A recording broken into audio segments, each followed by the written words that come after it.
Dynamic PL/SQL and bind variables. So just as with dynamic SQL, you can use the using clause to replace placeholders with variable values. The big difference from dynamic SQL include two things. First of all, with dynamic PL/SQL, you'll find yourself often utilizing out and in-out modes for your bind variables, because if your procedure that you're calling dynamically has an out argument, you need to get that out. And also you might be grabbing or assigning a value to a variable and simply retrieving the value of that variable. Also, with dynamic PL/SQL, if you reference the same bind variable name more than once inside as a placeholder, then you only specify it once in the using clause. So if you have multiple placeholders with the same name with dynamic PL/SQL, you do not supply a value multiple times, which is exactly the opposite of dynamic SQL. Let's take a look at all of this. First, let's start with the dupe bind.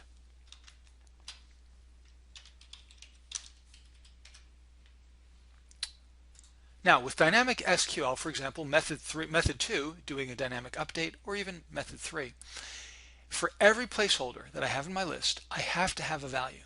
So 1, 2, 3, 4. I have to have 4 elements in my using clause. And for DML, they're always going to be in, so I don't actually have to say in, but I can if I want to.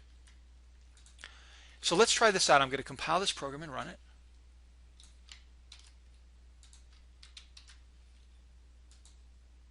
And no problems, no errors. Now, what you might be tempted to do is say, well, look, I've already supplied a value for :val. I don't want to have to supply it again, so let's leave it off. Notice Oracle lets me compile the code because it hasn't looked inside the string. At compile time, it's just a string. But if I try to run it, I get an error. Not all variables are bound. So you have to have a one-to-one match between your variables, between your placeholders, and your bind variables. Now let's take a look at dynamic PL/SQL. With my dynamic PL/SQL, what I've done is take that same update statement and I've put it inside a begin-end block. So begin, update, end. Notice I have the same placeholder, val, low date, high date, val. But in the case of dynamic PL/SQL, I only supply 3 bind variables, because once I assign a value to that placeholder by name, Oracle will automatically use the same value in every location. So you don't supply it more than once. So if I run this code, no errors. But if I try to add another bind variable, bind variable does not exist. It's trying to assign that bind variable to a placeholder, but all the placeholders have already gotten their assignments. So it works differently between SQL and dynamic PL/SQL, mostly because of the fact that you can be retrieving values out to that same placeholder. It can be used in multiple ways in your code, and it has to be treated differently with dynamic PL/SQL. So that's the key thing to remember, and of course Oracle will let you know if you have the wrong number of bind variables. Now let's take a look at using out and in out.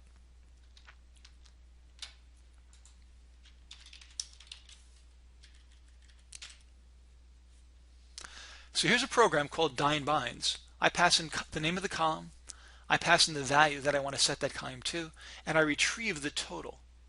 So notice I've got a couple of different execute immediates here. Change the employees table, setting everybody's salary or commission or whatever to that value. And then I want to get the total for that column and retrieve it, send it back out. And then I'm going to call this program dynamically. So begin dyn_binds, pass in the column name, pass in the salary, and the total salary. So 3 placeholders, 1 placeholder for each one of my parameters. And in the using clause, the mode of my values in my using clause have to match the modes of my parameters. So to be real explicit about this, in, and out. Now if I forget my placeholders, let's save that. If I forget my modes, this is probably the first thing I would do, because I don't often do out modes. So I would just write it like that, run my code, and it tells me an in bind variable is bound to an out position. It's an out position because it's being used to retrieve the value of an out parameter. Okay, so I really do need to put that mode in, the out mode. And then when I run my code, there's my value. Notice it's a multiple of 10,000, 107 times 10,000 for 107 employees. So it did the job, it did the update, it did select my sum, and I was able to get that value back out of my code. So there's an example of using an out mode on a bind variable. And if we go back to that dynamic variable package I showed you at the very beginning, here's another example of using a different mode, and that is in out. In this case, what I'm going to do is assign this expression to the named variable. And the variable is being passed in. So I call the program to assign this expression to this variable. I construct my body of code, but notice here I have a begin colon variable. So there's my placeholder. Notice I did not declare it. I don't declare my placeholder to be of integer or number or whatever. I don't have to do that because Oracle automatically determines the type of this variable in the binding clause. And then I simply specify the variable that I want to retrieve the value that's being assigned to it. And Oracle takes care of all the rest of it for me. But if I set it as an in mode variable, that will not work because it's passing the value out.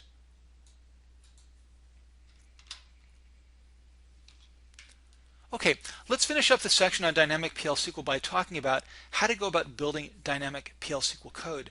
This is certainly going to be one of the more complex and highly abstract things that you will be doing as a PL/SQL developer, and I found that it's very important to follow these 3 steps. First step, build a static version of the logic you want to execute dynamically.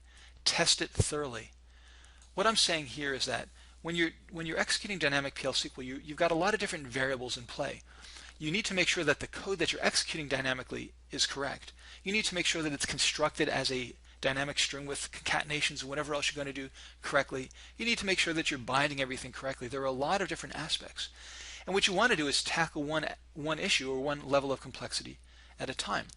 So don't be debugging the logic of your algorithm while you're executing it dynamically. Instead, make sure your algorithm is right by writing a static version of it first. Then when you make it dynamic, you don't have to worry about the algorithm. You only have to worry about how you're constructing it dynamically. So you build the static version. Then you identify the portions of the static code that will need to be made dynamic. What parts of my program have to be changed with either concatenation or binding so that it can be run dynamically. And then finally convert the block using concatenation or binding, and then you can, of course, execute the block. So let's take a look at these steps with a utility that I wrote to implement a file path in PL/SQL. Let's take a look at the file path program.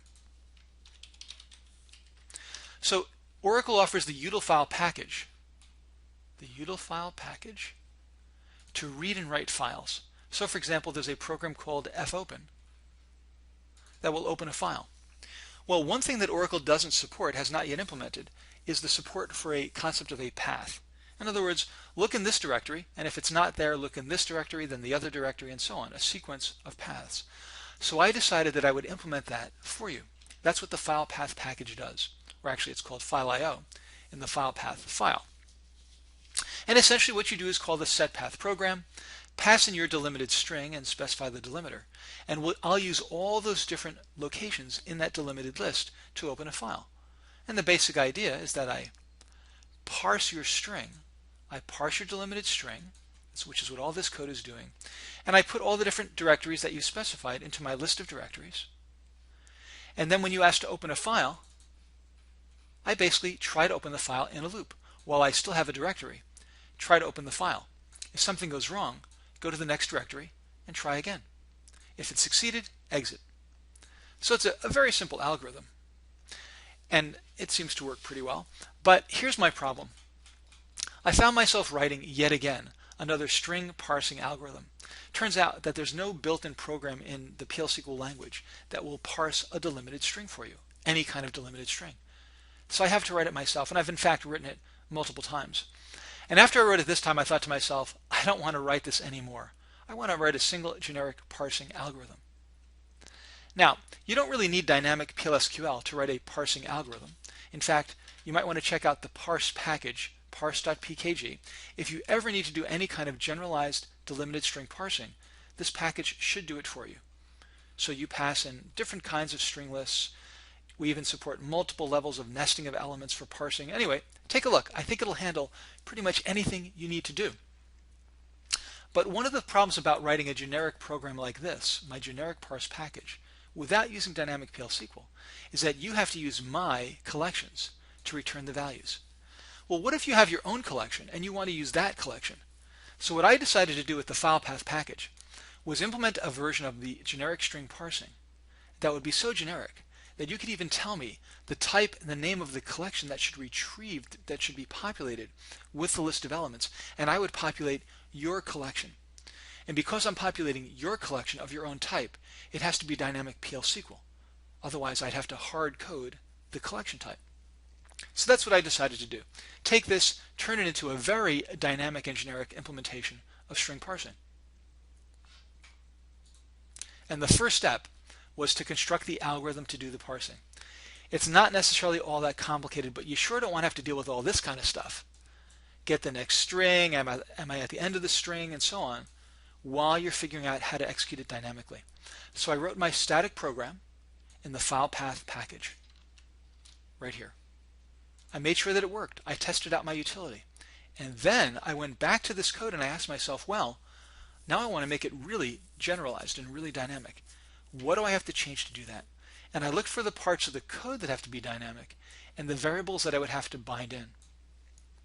So for example, I don't want to hard code the type of the element in the collection because they're supplying the collection. I don't want to hard code the name of my collection because they're supplying the collection that I'm going to modify and add to. My string and my delimiter are both bind variables, and notice multiple locations of the string variable. And then I need to add the element to my list. And again, that's going to be dynamic as well. Okay. So I go through my code, my static code. I say these are all the parts that have to be dynamic. And then I transform my block. And essentially any piece of dynamic code has to be changed into a concatenation. Any reference to a variable needs to be changed into a placeholder. And that's what you see here.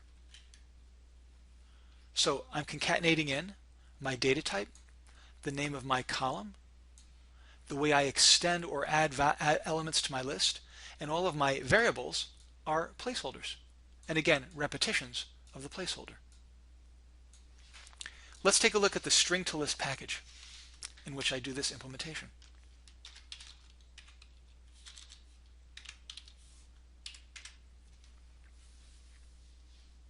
So again, here's my parse program.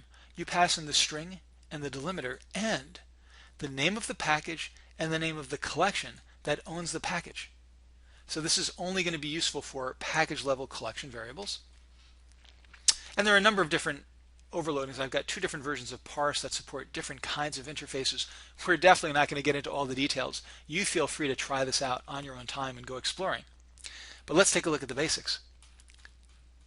In my parse program, I set up a number of different elements that I'm going to be using dynamically. Basically, depending on the type of collection I've got, I may need to extend, or for an index by or associative array collection, I can just go to the next element in the list. And then here's the main thing. Here's my dynamic block. So instead of a static block of code, I've converted it into a dynamic Plsql block that declares some local variables, including an item of the specified data type for that collection. I get rid of everything in the collection for starters, so there's my collection name dot delete, and my collection name is package dot collection. And then I have placeholders, :string, delimiter, :string, etc. And then my code to extend or make room and add the next element in my list, and then I'm done. So it's a very much step-by-step methodical process to make these transformations. Otherwise, you're likely to get totally lost and have a hard time getting your code to compile and to execute. And then, of course, the final step is execute the dynamic Plsql block. That's pretty easy. You call execute immediate. You pass it the correct number of variables or expressions in the using clause. In this case, they're both in. And the main trick to remember here is that I just specify those values once. So even though I reference a string more than once, I am not going to provide a value for it multiple times. Oracle will give me an error. So I just say, all right, pass in the string, pass in the delimiter, and I'm done.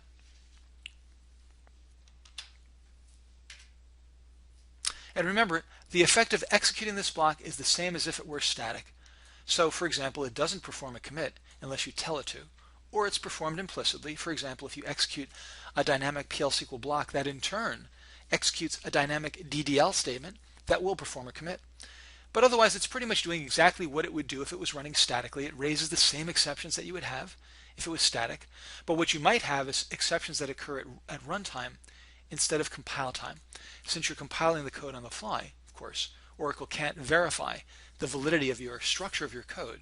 It can't parse it until runtime. Some conclusions. First of all, dynamic Plsql gives you an enormous amount, really the ultimate amount of flexibility. You can literally develop your code on the fly. I've built applications where I have dynamically generated new packages, that's dynamic DDL, and then reference the elements in those packages completely dynamically because, of course, the package didn't exist when I compiled my code, doing indirect referencing to get the values of variables, all sorts of crazy, fun, exciting, and sometimes really mind-bending kind of steps. But the fact is, you can do it. It's definitely a complicated way to write and maintain your code.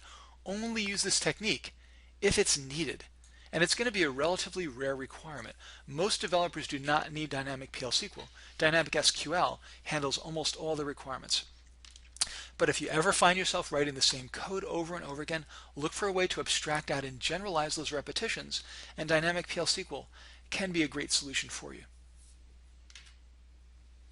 But the main thing is take things step by step to avoid confusion. This is a very complicated way to write code, and most importantly, debug your algorithm